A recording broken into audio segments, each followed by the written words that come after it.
تو اس پہ ایک مثبت پیش رفت جو ہے کہ امید کی جا رہی ہے۔ اور دوسرا توشہ خانہ کیس جو ہے کہ جس پہ مئی میں ایک اسی اسلام آباد ہائی کورٹ کے اندر ایک درخواست دائر کی گئی تھی، اور اس خدشے کے پیش نظر کے ایک نیا کیس بنایا جا رہا ہے اور اس کے اندر دوبارہ عمران خان اور ان کی اہلیہ کی گرفتاری ڈالی جا سکتی ہے، تو ضمانت قبل از گرفتاری کے لیے درخواست دائر کی گئی تھی۔ اس پہ نوٹسز سرو ہوئے تھے، اور پھر اس کے بعد جو ہے کہ یہ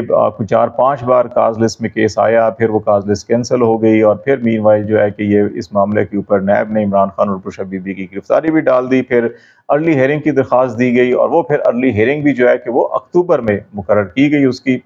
تو اس تناظر کے اندر جو ہے کہ ابھی جب یہ لوور کورٹ کے اندر ان کی گرفتاری ہو گئی جب عمران خان کی، اور پھر ان کے وہاں پر جو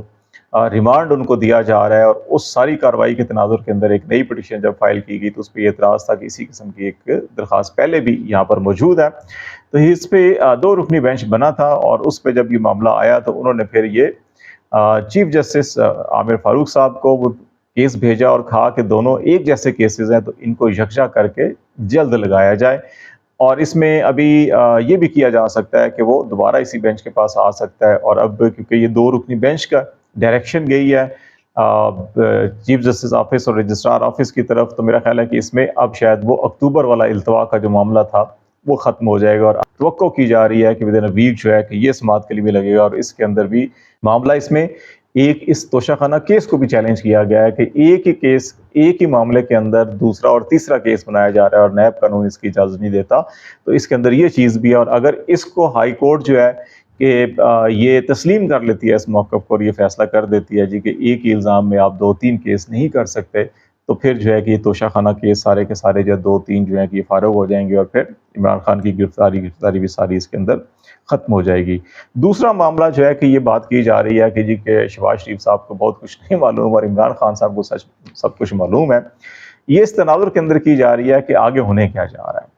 کہ ابھی شہباز شریف صاحب کو ایک بے چینی ہے کہ وہ تمام انٹیلیجنس ایجنسیز تمام ادارے ان کو رپورٹ کرتے ہیں، لیکن اڈیالہ کے اندر کیا کچھ ہو رہا ہے یہ ان کو بالکل نہیں معلوم ہو پا رہا۔ وہ عمران خان کا بیان آئے روز سنتے ہیں، جب بھی میڈیا ٹاک ہوتی ہے اس کے اندر کوئی حکومتی اینگل نکالا جاتا ہے، اس کو پروپیگیٹ کیا جاتا ہے، اس کے اوپر نیریٹو بنانے کی کوشش کی جاتی ہے، لیکن دوسرے دن عمران خان ایک اور بیان دیتے ہیں، اور پھر اس پہ ساری کی ساری چیزیں جو ہے کہ وہ دھڑام سے گر جاتی ہیں۔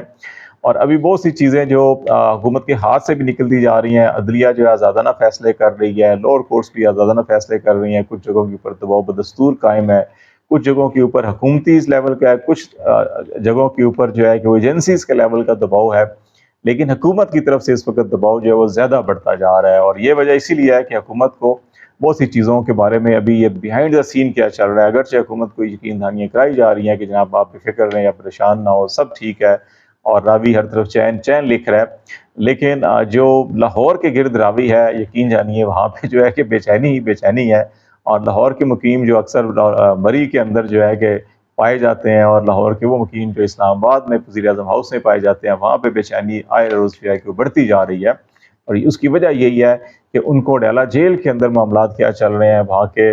ان کے خیال کے اندر ڈیالہ جیل میں عمران خان کو مزید جو ہے کہ کم سے کم 6 مہینے سال اور وہاں پہ رکھا جانا چاہیے، لیکن آثار ان کو یہ دکھائی دے رہے ہیں کہ یہ تو 6 سے 8 ہفتے بھی شاید مشکل ہے ان کو وہاں پہ رکھنا، تو اس لیے یہ بے چینی ساری جو ہے کہ وہاں پہ بڑھتی جا رہی ہے۔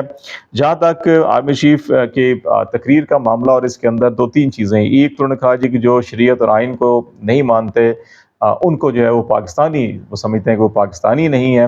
اور دوسرا انہوں نے بات کی جی کہ سوشل میڈیا سے انتشار پھیلایا جاتا ہے، اور انتشار کی کوشش کی تو رب کعبہ کی قسم ان کے سامنے کھڑے ہوں گے۔ اب اگر ہم شریعت اور آئین کو دیکھیں، آئین پاکستان کے اندر مسلح افواج کا کردار بڑا واضح ہے، اور اس میں جو حلف اٹھایا جاتا ہے جس کے اندر صاف بشگاف الفاظ کے اندر یہ کہا جاتا ہے جی کہ ہم کسی طور کے اوپر بھی کسی قسم کی سیاست میں حصہ نہیں لیں گے، لیکن بدقسمتی سے پاکستان کی 70 سالہ تاریخ کے اندر آپ دیکھیں کہ ہماری جنرل ایوب خان کو دیکھیں، جنرل یحییٰ خان کو دیکھیں، آپ اس کے بعد جنرل ضیاء الحق کو دیکھیں، جنرل مشرف کو دیکھیں، اور اس کے بعد ابھی بھی جو موجودہ وزیر دفاع ہیں یہ جو جس قسم کے بیان دے رہے ہیں جنرل باجوہ کے بارے میں، جنرل فیض کے بارے میں، اور اس سے پہلے بھی بہت سے انہوں نے بیان دیے ایسے جو ابھی بھی سرونگ بڑی کی پوسٹ کے اوپر جو آرمی کے لوگ ہیں ان سے متعلق انڈائریکٹلی ڈائریکٹلی وہ چیزیں آتی ہیں۔ تو جب یہ چیزیں ساری دیکھی جاتی ہیں تو ہم یہ تصور کرنا کہ آئین پاکستان کو نہیں مانتے تو وہ لوگ چاہے اب جنرل مشرف کو لے لیں، چلے ابھی ہم نہیں آتے موجودہ لیڈرشپ کے اوپر، جنرل باجوہ نے ریٹائرمنٹ سے پہلے جی ایچ یو کے اندر شہداء کے ورثاء کے ساتھ اور غازیوں کے ساتھ جو خطاب کیا تھا، اس میں انہوں نے کہا جی کہ ہم نے فروری میں فیصلہ کیا کہ اب سیاست میں حصہ نہیں لیں گے، تو اس کا مطلب ہے اس وقت تک بھی اگر آپ سیاست میں حصہ لیتے رہے اور اس کا پھر جواب دہ کون ہوگا کہ آئین کو، تو پھر اس کا مطلب ہے کہ آپ خود بھی جو ہے کہ اپنے حلف کو تسلیم نہیں کر رہے، آپ اپنے حلف پر عمل نہیں کر رہے، آپ اپنے آئینی حلف کے اوپر اگر عمل نہیں کر رہے تو لوگوں سے آپ کیسے توقع کرتے ہیں کہ وہ آئین کے اوپر جو ہے کہ اس پہ عمل کریں، اور جو آئین کو نہیں مانے گا یا عمل نہیں کرے گا تو اس کو آپ پاکستانی نہیں سمجھیں گے۔ تو میرا خیال ہے کہ یہ جو کردار اور گفتار میں فرق ہے، یہ بڑی اہمیت ہے اس کی شریعت کے اندر، اور اگر آپ شریعت کی بات کرتے ہیں تو پھر اس چیز کو بھی ہمیں دیکھنا چاہیے کہ ہمارا کردار اور گفتار ایک ہونا چاہیے۔ اور دوسرا معاملہ شریعت کا جو ہے کہ شریعت کے اندر جو ہے کہ وہ ایک، ہم اس معاملے کو زیادہ نہیں اچھالنا چاہتے کہ بڑا حساس معاملہ ہے، لیکن جب ہم دعوے کرتے ہیں اتنی اہم پوسٹ کے اوپر بیٹھ کے، کی پوزیشنز کے اوپر بیٹھ کے ہم بات کر رہے ہوتے ہیں، تو چیف جسٹس آف پاکستان کی سربراہی میں ابھی سپریم کورٹ نے مبارک ثانی کیس میں جو فیصلہ دیا، نظر ثانی کی اپیل کے اوپر، اس کے اوپر پنجاب حکومت نے، وفاق نے بھی، علماء کرام نے بڑا ریئیکٹ کیا، وہ دوبارہ جو ہے کہ اس کو ریویو پٹیشن اس کے اندر لگائی گئی اور پھر اس کا فیصلہ کیا گیا۔ اس کے بعد پھر سے تمام علماء کرام جو ہے کہ اس کے اوپر شدید احتجاج کر رہے ہیں، ایون حکمران جماعت کے لوگ احتجاج کر رہے ہیں، اور اسلامی نظریاتی کونسل نے بھی یہ کہہ دیا کہ سپریم کورٹ کے اس فیصلے کے اندر جو ہے کہ وہ کچھ ایسی چیزیں، کچھ متعدد شقیں ایسی ہیں جو اسلامی تعلیمات یا اسلام کے منافی ہیں۔ تو پھر اگر آپ کے چیف جسٹس آف پاکستان کی سربراہی میں 3 رکنی بینچ اگر ایک ایسا فیصلہ دے رہا ہے جو شریعت یا اسلامی قوانین کے منافی ہے، تو کیا پھر آپ چیف جسٹس آف پاکستان کو بھی پاکستانی نہیں مانیں گے؟ تو میرا خیال ہے کہ ہمیں ان چیزوں کو، اس قسم کے اسٹیٹمنٹ دینے سے پہلے جو ہے کہ 1000 بار سوچنا چاہیے کہ ہم کس پوزیشن پہ بیٹھے ہیں اور ہم کیا بات کرنے جا رہے ہیں، اور اس کے اثرات کیا ہوں گے، اور اس کے جو ہے کہ ریئیکشن کیا ہو سکتا ہے، ہمیں یہ بھی دیکھنا چاہیے۔ اور پھر دوسری بات جو ہے کہ سوشل میڈیا اور انتشار کی کوشش کی تو رب کعبہ کی قسم اس کے سامنے کھڑے ہو جائیں گے۔ ابھی میں نے حلف کی بات کی، حلف کیا ہوتا ہے؟ آپ خدا کو حاضر ناظر جان کر قسم اٹھاتے ہیں، حلف اٹھاتے ہیں، عہد کرتے ہیں، وعدہ کرتے ہیں، اپنے رب سے وعدہ کرتے ہیں۔ وہ آپ ہم سے نہیں کر رہے، آپ قوم سے وعدہ نہیں کر رہے ہیں، آپ وہ اپنے رب سے وعدہ کر رہے ہیں کہ جناب ہم آپ کے سامنے حاضر ناظر آپ کو جان کر حلف اٹھا رہے ہیں کہ ہم کسی طور کے اوپر سیاست میں حصہ نہیں لیں گے۔ تو آپ یہ دیکھیں کہ آپ ان قسموں کو اگر پاس نہیں رکھ سکے تو پھر اس قسم کا جو ہے کہ کیا فائدہ آپ کو قسمیں اٹھانے کا؟ تو میرا خیال ہے کہ یہ ایک جذباتی قسم کے بیانات دینا، ایک جذباتی قسم کی تقریریں کرنا جو ہے کہ یہ ہمارے انسٹیٹیوشنز کو، جو قومی سلامتی سے متعلقہ ہیں، ان لوگوں کو میرا خیال ہے کہ سوٹ نہیں کرتی۔ ان کو اپنی ملکی دفاع کے اوپر، قومی سلامتی کے اوپر فوکس کرنا چاہیے، اور ان کی ساری کی ساری ٹینشن ادھر ہونی چاہیے، تو اس سے زیادہ جو ہے کہ نتائج حاصل ہو سکیں گے۔ اور پھر ایک اس کے اندر قطعہ بھی سنایا گیا کہ اللہ سے کرے دور تو تعلیم بھی فتنہ، املاک بھی، اولاد بھی، جاگیر بھی فتنہ، نہ حق کے لیے اٹھے تو شمشیر بھی فتنہ، شمشیر ہی کیا نعرہ تکبیر بھی فتنہ۔ اب یہ علامہ اقبال کا شعر کہا گیا۔ میرا خیال کہ آرمی چیف صاحب کے لیے جو تقریر لکھنے والے صاحب ہیں کہ وہ بھی صرف گوگل کے اوپر سرسری سی ریسرچ کر کے جو ہے کہ شاید وہ تقریریں لکھتے ہیں، اور ایسی، جیسے پہلے میں نے کہا کہ ہمیں لفاظی سے گریز کرنا چاہیے، ہمیں لفظی جادوگری سے گریز کرنا چاہیے۔ ہم سیاستدان نہیں ہیں، ہم قومی سلامتی کے اداروں سے اگر منسلک ہیں تو پھر ہمیں اپنے کنڈکٹ سے ثابت کرنا چاہیے۔ الفاظ اگر آپ استعمال ادھر ادھر سے اٹھائیں گے اور وہ بھی ٹھیک نہیں ہوں گے، تو یہ اب سرفراز بزمی صاحب کا قطعہ ہے اور اس کو علامہ اقبال سے منسوب کر دیا۔ سوشل میڈیا کے اوپر بعض لوگ جو ہیں کہ وہ غلط جو ہے کہ جس طرح سے فیک نیوز پھیلاتے ہیں، تو یہ آرمی چیف صاحب خود فیک نیوز کی شاید اس کے شکار ہو گئے ہیں۔ تو انہیں ضرور یہ دیکھنا چاہیے کہ جنہوں نے بھی تقریر لکھی ہے کہ انہوں نے تحقیق کیوں نہیں کی اور کیوں ایسی اتنی بڑی غلطی کر دی۔ اور اس کے اندر بھی ہے کہ اللہ سے کرے دور، اب اللہ کا بنیادی جو نظام ہے، جو حضرت علی نے کہا کہ جس کفر کا نظام تو چل سکتا ہے، ظلم کا نظام نہیں چل سکتا، تو پاکستان میں اس وقت پاکستان کی بدترین قسم کا جو ظلم اس وقت ہو رہا ہے، اس کے اندر حکومتی ریاستی ادارے بھی شامل ہیں۔ تو کیا اللہ یہ اجازت دیتا ہے اس کی کہ اس قسم کے حالات ہونے چاہیے، اس قسم کا ظلم ہونا چاہیے؟ تو یہ اللہ سے کرے دور تو تعلیم بھی فتنہ۔ تو یہ ہم بتا دیں کہ اس وقت جو حکومت میں سب کرتا دھرتا صاحب اختیار لوگ ہیں، وہ اپنے آپ سے پوچھیں کہ کیا ان کی تعلیم و تربیت نے ان کو اللہ سے قریب کیا یا اللہ سے دور کر دیا ہے؟ کہ جو اس وقت صورتحال ہے پاکستان کے اندر انسانی حقوق کی پچھلے 2 سال سے، اس سے پہلے بھی کوئی اتنی اچھی نہیں ہے۔ ہم یہ نہیں کہتے جی کہ پی ٹی آئی کے دور میں بڑی آئیڈیل تھی، یا اس سے پہلے نون لیگ کے دور میں آئیڈیل تھی، یا پیپلز پارٹی کے دور میں آئیڈیل تھی، آئیڈیل کبھی نہیں رہی، لیکن کیا اپنے آپ سے سوال پوچھیے کہ جن کے پاس یہ اختیار ہے کہ وہ ڈیلیور کر سکتے ہیں۔ حضرت عمر نے کہا کہ اگر دریا کے کنارے پہ اوپر ایک کتا بھی پیاسا مر گیا تو میں جواب دے ہوں گا۔ تو یہاں پاکستان کے اندر تو لوگ بھوک پیاس سے، غربت سے، ننگ سے، بے روزگاری سے، بجلی کے بل نہ ادا کرنے کی وجہ سے خودکشیاں کر رہے ہیں۔ تو اگر جانور کے لیے جو ہے کہ امیر الوقت جو ہے کہ وہ جواب دہ ہیں تو پھر یہاں ایک زندہ انسان جو ہے کہ خودکشیاں کر رہے ہیں تو اس کا جواب دہ کون ہے؟ تو یہ مصرے جو پڑھے گئے ہیں ان کو خود بھی اپنی زندگی کے اوپر اگر لاگو کریں تو املاک بھی، اولاد بھی، جاگیر بھی فتنہ، اس وقت جتنی کی جتنے حکومت میں سارے کے سارے اہم لوگ ہیں، کیا ان کی جاگیریں ہیں، ان کی پاکستان کے اندر، پاکستان سے باہر کتنے بینک اکاؤنٹس ہیں، کتنے فیک بینک اکاؤنٹس ہیں، کتنے انہوں نے جعلی بے نامی اکاؤنٹس بنا رکھے ہیں، ابھی ڈی جی آئی ایس پہ آگے پریس کانفرنس میں ذکر کیا گیا، کتنے جو ہے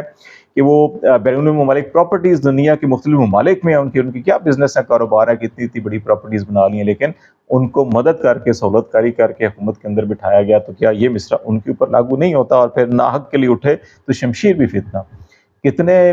بے گناہ ناحق لوگ جو ہے کہ وہ جیلوں کے اندر قید ہیں اور ان کی نہ تاریخیں لگتی ہیں، نہ ان کی مچل کے، نہ ان کے جو ہے کہ چالان جمع ہوتے ہیں، نہ تفتیش ہوتی ہے، اور کئی کئی سال وہ پڑے رہتے ہیں، تو کیا وہ ناحق جو جیلوں میں پڑے ہیں وہ ان کو ڈالنے والے جو ہے کیا وہ فتنے کا شکار نہیں ہے؟ تو یہ میرا خیال ہے کہ ہمیں ان ساری چیزوں کو جو ہے کہ ہر بار دوسروں کے اوپر ملبہ پھینکنے کی بجائے ذرا ہمیں جو ہم بات کر رہے ہوتے ہیں اس کو اپنے حالات کے اندر بھی اگر ڈھال کے دیکھیں تو شاید پھر ہمیں جواب مل جائے کہ شاید جب ہم کسی کی طرف ایک انگلی اٹھاتے ہیں تو چار انگلیاں جو ہے کہ وہ تین انگلیاں ہمیں اپنی سمت کی طرف اشارہ کر رہی ہوتی ہیں کہ ہمیں اپنے گریبان میں بھی جھانک لینا چاہیے۔ آج تک کے لیے اتنا ہی۔ خالد جمیل کو اجازت دیجیے۔ اللہ حافظ۔